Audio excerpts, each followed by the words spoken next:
It finally happened. Michigan got over the hump.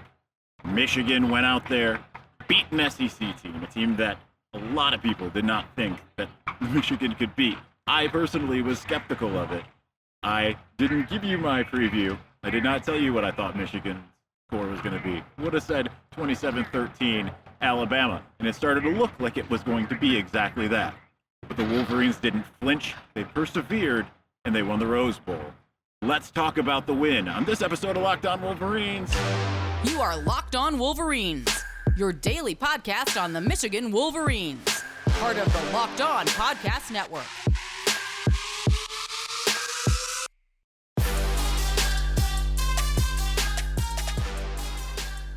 Happy New Year's Day. I am standing again, still on the Rose Bowl field. I am still wearing my photo vest.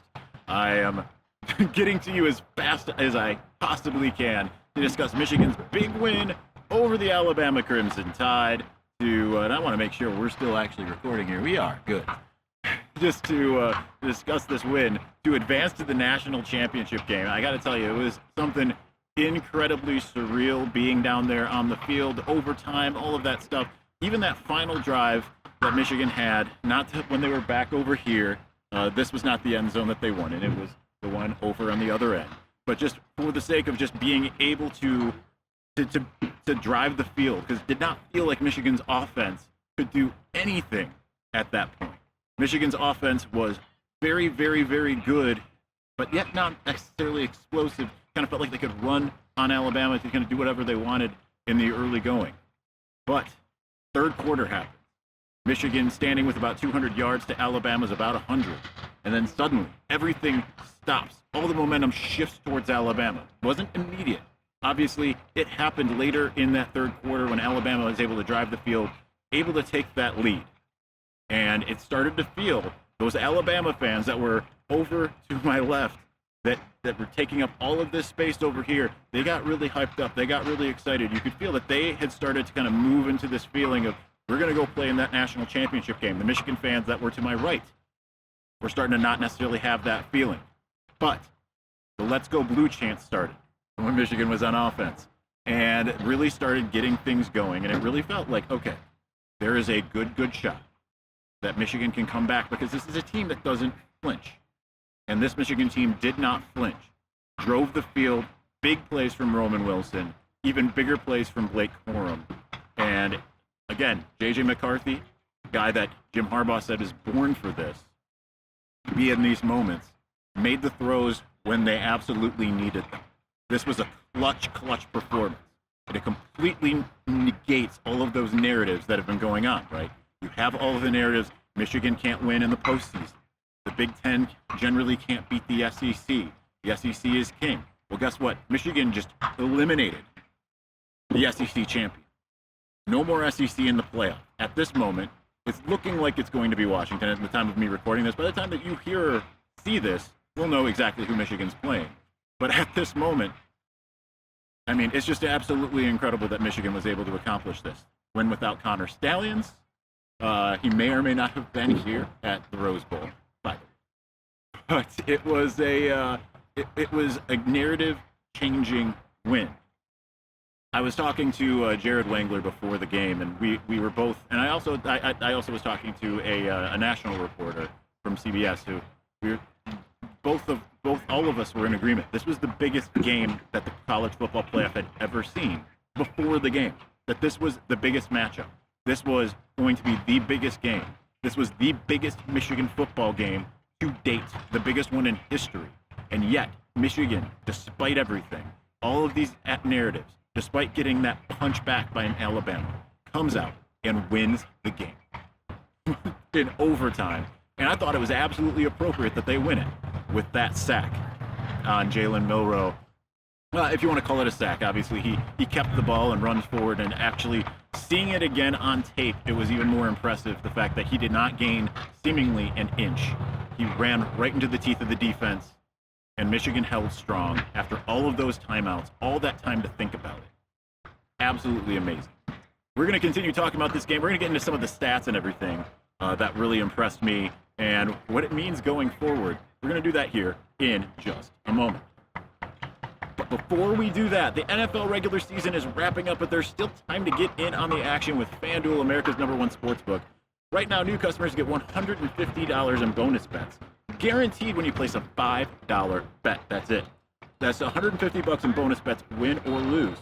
The app is super easy to use. There's so many different ways to bet, like live, same-game parlays. That's amazing. You can find bets in the new Explore tab. You make a parlay in the Parlay Hub. It's the best and the way to find the absolutely most popular parlays. Jump on the bandwagon there, and a heck of a lot more. So visit FanDuel.com/lockedon and make your first bet a layup. FanDuel, official partner, the NFL.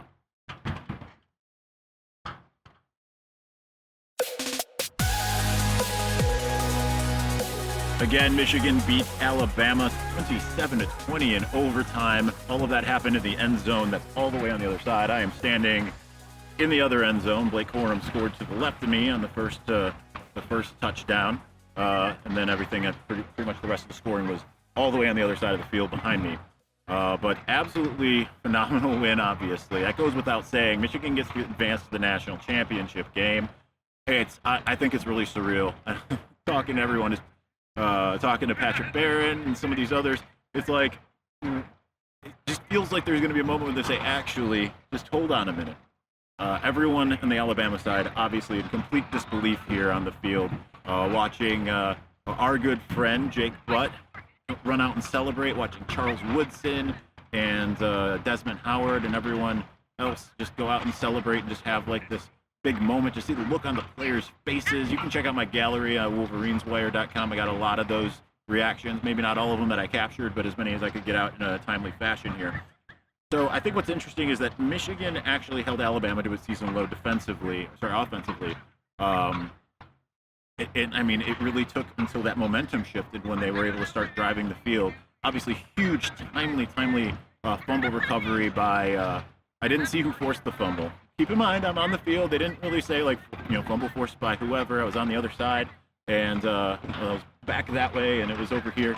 But Josh Wallace getting that fumble recovery, that was absolutely clutch, even though Michigan didn't do anything, because that at least stemmed the tide, pun intended, to keep Alabama from continuing to just drive the field, right? Because then it would have been 27-13 had they not had that situation, right? So Michigan being able to have that timely play, that was what kind of started to turn things around, because it started to feel, talking to some other people that you probably know on the field, Josh Pate told me Michigan should have put them away. They had their chance. They should have put them away. I agreed with that. I think anyone would agree with that. But yet, Michigan persevered and got things done. But that's the least amount of offensive yardage that Alabama had all season. Now, that is a huge, huge thing for this national championship game coming up. Why? Because Michigan, in the last two college football playoffs, the defense has not traveled. That was where my trepidation was. I thought, okay, they'll be able to at least stall them a little bit. But the Michigan defense has not traveled quite as well as we see during the regular season. When you think about it, like you look at Maryland scored more points than Alabama. Obviously, Ohio State scored more points than Alabama. Certainly, Penn State and pretty much every other team did not score quite as much, but still, that is huge. Jalen Milroe's stat line, 16 for 23, 116 yards passing. It's funny, it feels like there was so much more, but at the same time, obviously, it was pretty phenomenal that Michigan was able to get to him as much as it did. I'm reacting to this live here. 6 sacks for Michigan. 6. 10 tackles for loss. The fact that the Wolverines were able to get to him so early and often is just a testament to, like, when you see that, how big their offensive line, it was kind of the same visceral reaction I had was when I saw Jaden Davis line up over Andrew Vistardis. But yet, Michigan's defensive front really got the job done, and obviously it did it late. As far as rushing, they did actually outrush the Wolverines. 43 carries for 172 yards. Jace McClellan led with 87 yards. Jalen Milroe had 21 carries for 63 yards. So it was a pretty good running day for Alabama, but still not a ton. So they did outrush Michigan, who had 130, and that's even after it was being sack adjusted, right? So that's pretty impressive that Michigan was still able to hold it out, because usually in games like this, you expect to see that the team that runs for more being able to win the game. J.J. McCarthy didn't have a crazy, amazing day, 17 for 27. There were times where it felt like he couldn't hit the broadside of a barn, and there were times where he made these really, really big plays. 221 yards, 3 touchdowns. Keeping in mind that one of the big narratives coming into this game is, J.J. McCarthy has only thrown 1 touchdown pass in the last 4 or so weeks of the season. So that is a huge, huge deal. 130 yards rushing, 4.1 yards per carry. Blake Corum, obviously, with the touchdown reception, adding to the 19 carries for 83 yards. Patrick Barron is over here on this other side. I'm going to invite him onto the podcast. He might be my nemesis. But we're going to bring him onto the podcast just to show that he is completely untrustworthy. But nonetheless, well, what else is new? But he's still here. He's not allowed to go to the national championship game. Not in jail, despite what others might tell you. Well, he'll be in jail. I'll tell you that. He will absolutely be in jail. But nonetheless, Patrick Barron, everyone give him a hand. It's not a live show.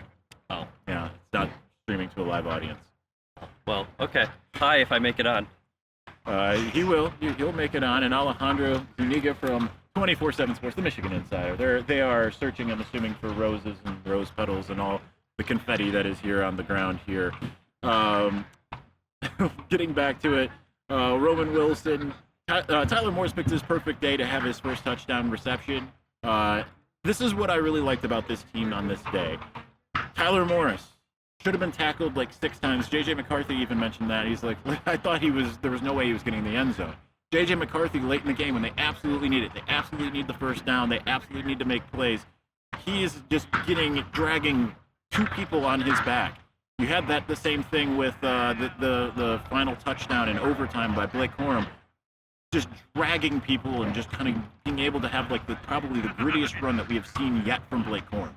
It took all of that. It took, as Jim Harbaugh said, all 11, and Michigan managed to find a way to get all of that done, to find a way to get the win, and now they're going to go to Houston to play in the national championship game. I know we've been saying natty or bust this entire time, but then when you put Alabama in front of Michigan, it starts to feel like, that might not happen because it's a Nick Saban team that has a month to prepare. Well, guess what? Narrative busted. That is over with. Michigan gets to move on. We're going to talk about the national championship. I still can't believe I'm saying that here on the field at the Rose Bowl. Here in just a moment.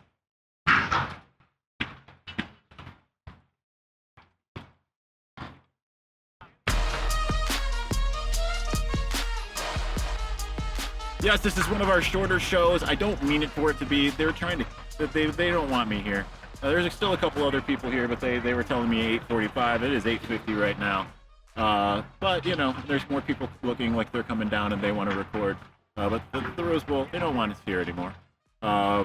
Nonetheless, there will not be a Tuesday show, FYI. I am taking this opportunity to go to Disneyland, and then I fly back on Tuesday night. We will resume our regularly scheduled programming on Wednesday, and we will continue to go from there. But that's where we are at the moment. So Michigan, at this juncture, as I speak, I do want to check because I don't know.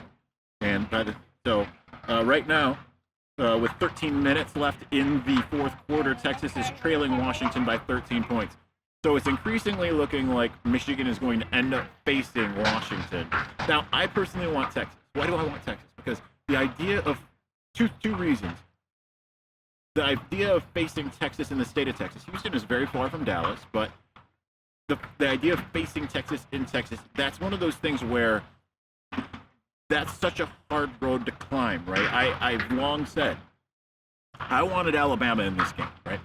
I wanted Alabama because now there's no excuses. You play FSU in the Rose Bowl, yeah, it's a great win and feels good, but not playing an SEC team in order to get to the national championship game or even in the national championship game, there's a lot of people that will put an asterisk there. Now, certainly there will still be a lot of people that do want to put that asterisk next to Michigan's name when it comes to the if they win the national championship. That's just going to happen, right? Because of all of the people who hate on everything, right? We've talked about all of the Connor Stallion stuff. We've talked about Catapult. We've talked about all of that stuff. That you see a lot of people that try to either discredit the claims to someone else. I'm telling you, it's still and anything to the contrary that you're seeing from rival media, don't, that's what they're just hoping, right? But they're going to sit there and put that asterisk next to Michigan. And at the same time, there's no reason why you should allow that as a fan, because already Michigan's had a harder road in the playoff. Now, I want that Texas game because I don't care about the matchup. I just want to see Michigan against Texas. Now, if Michigan has Washington, why I don't like that in particular is because Washington has that gritty underdog mentality that Michigan. People have been counting out Washington for the majority of the year, right? They played Oregon, they beat Oregon, then they go to play Oregon again, they say, you can't do it. So it is going to be a much different challenge right now. I do think that either team is probably going to be difficult for Michigan to beat. That's the nature of the playoff. I don't think that either team necessarily has an advantage or disadvantage over Michigan aside from the things that are kind of behind the scenes. Michigan, you have to keep in mind, is the most complete team currently in the playoff, or in the country, no less. So I do think that it doesn't really matter in terms of that. But out of the two, yeah, Washington having the narrative that they have, the being counted out, certainly they're going to be an underdog to Michigan if they end up winning. I mean, Texas would also likely be that. But now it's just time for Michigan to strap it on one last time. They are one win away from a national championship. Again, still cannot believe I am saying. So anyway, we are probably very, very low on time. This is only like a 16-minute podcast. I know it would be nice if it was like 21 minutes, but it isn't. Anyway, thank you for watching. Thank you for listening. We're going to be back on Wednesday from back home, and then we'll have a couple more probably from Michigan, and then we will head over to Houston in order to cover the national championship game. Also want to say thank you to all of you who I have met here in Los Angeles and Pasadena, and it's been my pleasure to be able to meet you, to speak with you, and thank you for watching, and thank you for listening. We'll talk to you again soon. Peace.